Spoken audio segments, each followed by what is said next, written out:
Okay, so we're going to talk about strong towns, what strong towns is, and what the values are and what motivates us. We'll start with a bit of history. On the left, we have a picture of Stockton Boulevard in East Sacramento. Stockton Boulevard is in the bottom left corner. And a number of buildings. And on the right hand, we have the current version of what it looks like today. Who here can tell me what is the biggest difference between, 80 years ago and today? More buildings. There's more buildings before than there were today. Oh, wait, before. There's more land that hasn't been built on. Yep.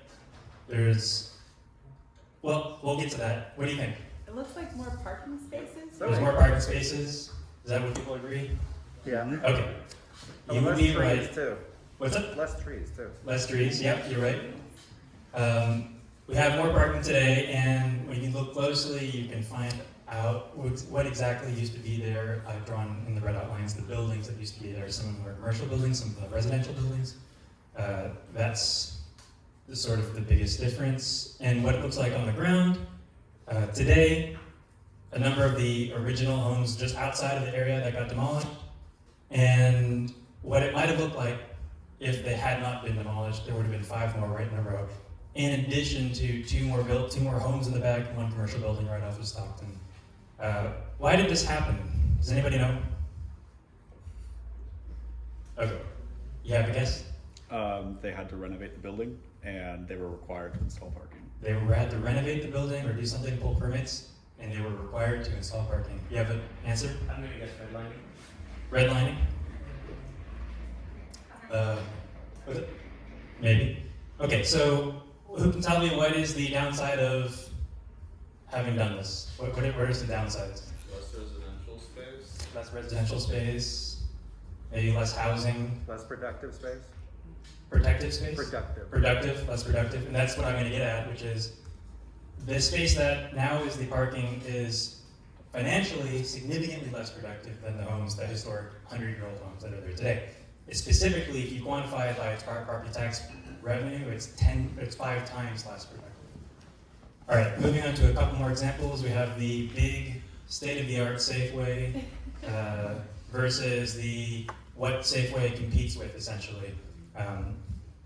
The competitors, they're old, in some cases they're dilapidated, they're antique, they're dinosaurs. The Safeway is the modern state-of-the-art. They do everything by the books, they check all the boxes, they got all the parking that is required, they have all the queuing and the drive aisles that traffic engineering requires, and so on and so forth. They have the sprinkler systems. What do you think is out of these 3, what do you guys think is the most valuable on Zillow? Per square foot, or? These are listed on Zillow, and which ones have the most value? Okay, we got the J Street. J Street is the most valuable on Zillow? Safeway. I think Safeway. Safeway is the most valuable on Zillow. It's, in terms of the property taxes that are collected on this property, we're talking like 10 times more valuable.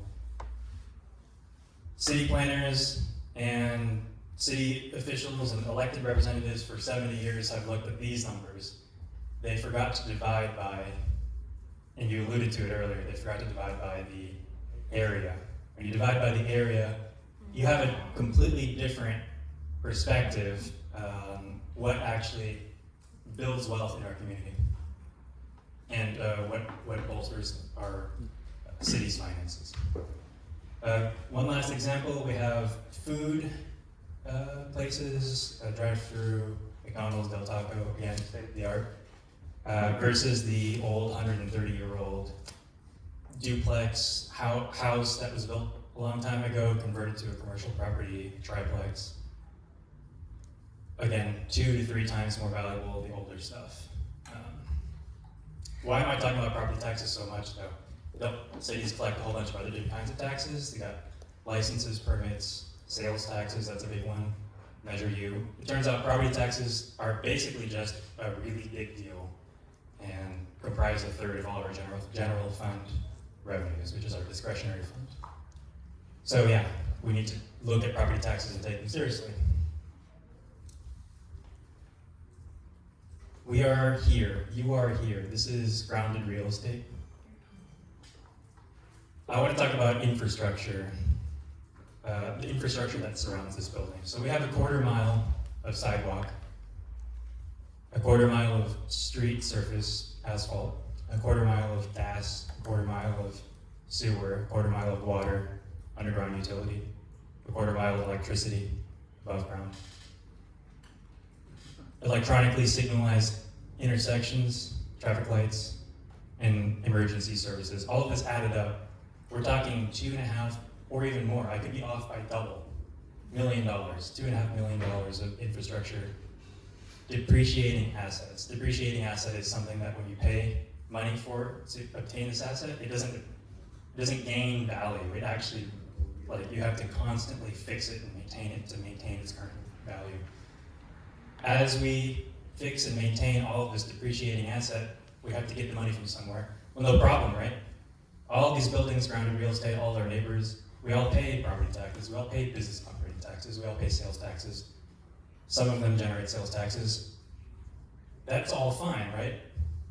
Wait, okay, I got some breaking news, this just in. Sorry guys, I used the wrong background picture. I meant to use this empty lot in downtown.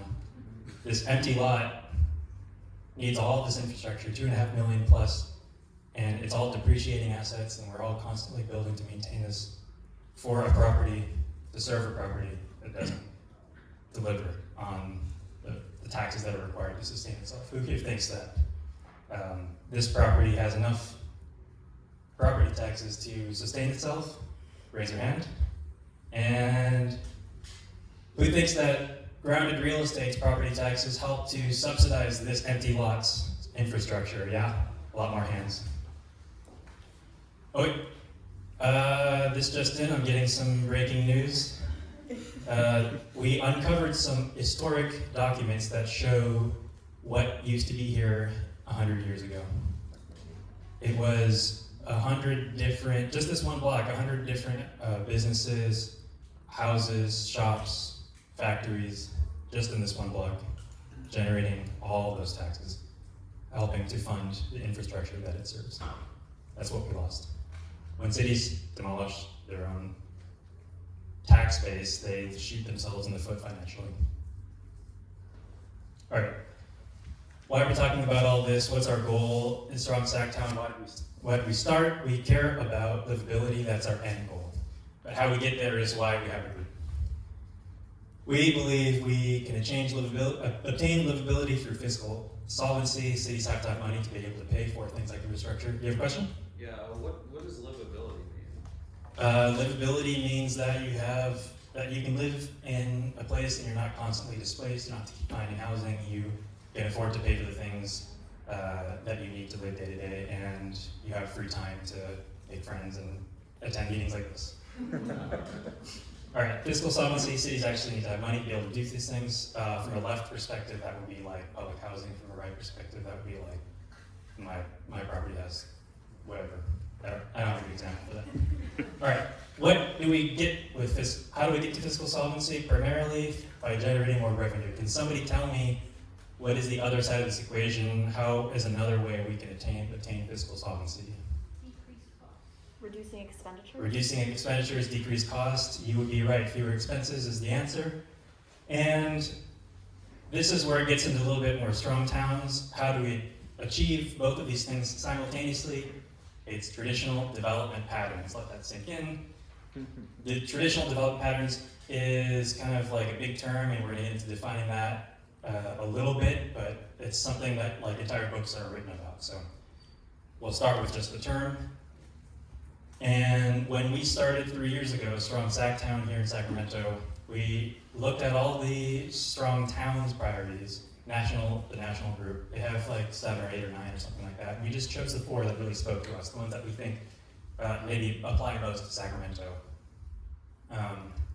And we'll go over them one at a time here. So first, incremental housing and mixed-use zoning. I pulled out a quote that I think best represents this. No neighborhood should be subjected to extreme change. But also no neighborhood should be exempt from change. So that means you are allowed to add that ADU in the backyard, that granny flat, that carriage house. You are allowed to take your attic and convert it into a second unit, something to rent if you're tight on money, or something for an extra family member if they're tight on money. That you are allowed to take your ground floor and convert it into a retail space, that you're allowed to take an old building into a Mexican restaurant, like in the example that I showed previously. These are all examples of incremental housing in mixed-use zoning. In terms of this priority, we have some pretty significant wins from 2014 when we first started. I'll just sort of rattle them off. We eliminated single-family exclusive zoning. That was a huge win. We got national attention for that. We permitted small-scale commercial uses everywhere. That's under something called the neighborhood uses land use designation. We allowed density along transit corridors to match not just any density, but Midtown levels of density. That was important to us. And relaxed setbacks and minimum lot dimensions through the missing middle housing ordinance. Question? Comment, I'd add one, removing Yeah. parking restrictions. We'll get to that. Okay. And if you want to learn more, another question? Is that only within the Sacramento city Yeah, itself? city only. Okay. There's a lot more work to do in the county and Fair Oaks, and so on and so forth. Yeah. How would you define extreme change in a neighborhood? Extreme change would be like if you live in a single family house and your next door got demolished to build like a 20-story apartment building. That's one example. Or another example would be that your next door got demolished for a freeway. Another question back here? Are you going to explain how you did all these things? Oh yeah, I don't have that much time, but it was a lot of that. Well, briefly, we mobilized probably like 50 unique people to multiple council meetings advocating, and then we had a lot of help with collaborating with other groups, most notably the EMB group, House Sacramento, and then we also had like a lot of support from city staff, and we were talking with them all the time. So yeah, it was just a confluence of lucky things happening all at the same time. Okay, so without getting more into it, these are the books that I think best explain what our incremental and mixed-use zoning priority is and why it's important. I'll get back to these books in a bit. Next is Transparent Accounting. This is, you can't fix what you can't see, what you don't see. And do I have an example for this? Yeah, we don't have necessarily any wins to share on this front, but we have been doing a lot of educational campaigns, and it's honestly, this is something that I think would be impressive if we had early wins on this, because it's hard to understand. But these are some of the educational documents that we put out on the state of our finance and our infrastructure. And it's important that council and elected and people who are making decisions can actually have visibility into our long-term accounting. And so we're hoping to make more progress on that front. If who might be here from the budget working group? Okay, well, we have a couple, yep. We have a budget working group that we ramp up once a year to help us determine what we might care about, to give public feedback on the budget, the annual budget. All right, this would be a book that I best recommend to learn about transparent accounting. We'll get back to that. And parking subsidies is our third priority. This is personally my most favorite one, I guess. Motor vehicle storage gets in the way of highly productive land uses. Taxpayers should not bear the cost of free parking. Grounded, as an example, is a taxpayer. It bears the cost of free parking on Stockton Boulevard, as an example. We had another big priority when you mentioned it earlier. We successfully eliminated minimum parking requirements citywide. That means everywhere, including all the suburbs of Sacramento. This was probably our most significant, or like the one that had the biggest impact on changing, because we didn't have an earlier version of the general plan that had eliminating minimum parking requirements. We were able to advocate over and over again for that and to get eventually changed and improved. So big win there. Again, a couple of books. The middle one in particular is probably the oldest out of all the books that I'm going to share. It's like an 800-page saga about all the research that somebody at UCLA did on parking in LA. But in general, I think the first book, Paved Paradise, How Parking Explains the World by Henry Gravois is my favorite intro into parking. Finally, our last priority, safe and productive streets. Dangerous streets are places where people don't want to be. Bad street design robs our cities of wealth and prosperity. And what are we doing on this front? We are in the middle of design, coming up with recommendations for street design standards. We have a working group called the Street Design Standards Working Group. Raise your hand if you've attended one of those before. A couple of hands, about 5 or 6 hands. This group, now is the time to join because we're going to have the most impact. The city has contracted with Tool Design, which is a really progressive street design firm, and they've done really good work in Detroit recently and Seattle. So we want to see them do their best here in Sacramento and show them that we want what they normally can deliver. And here's a couple of books about productive streets and safe streets in particular. I have homework for you guys. Oh, let me go over the homework first. Feel free to scan this QR code. It is a list of books, all of the books that I shared today, and a couple more that are relevant to SacTown's philosophy. My homework for you guys is to take this reading list, take one book, you can even just look at the cover, judge it by its cover, and pick it up, rent it, pick it up from the library, get it on your ebook or your audiobook, and try to wrap it up by the end of this year. You have October, November, December. You have 3 months. I believe you guys can do that. And once you finish next year, we'll be like everyone. We'll just be all like room of experts on this rundown stuff. And then we won't have any more problems in Sacramento. Breakout time, so get into small groups of 4, share what surprised you or stuck with you the most from my presentation. 9 minutes, probably just pair with who were you talking with before, and we'll come back. Thank you.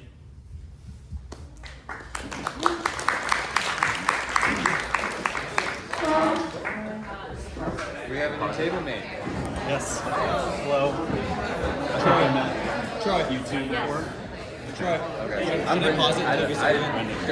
We can just stop it. Is that Is that stopping? Yeah.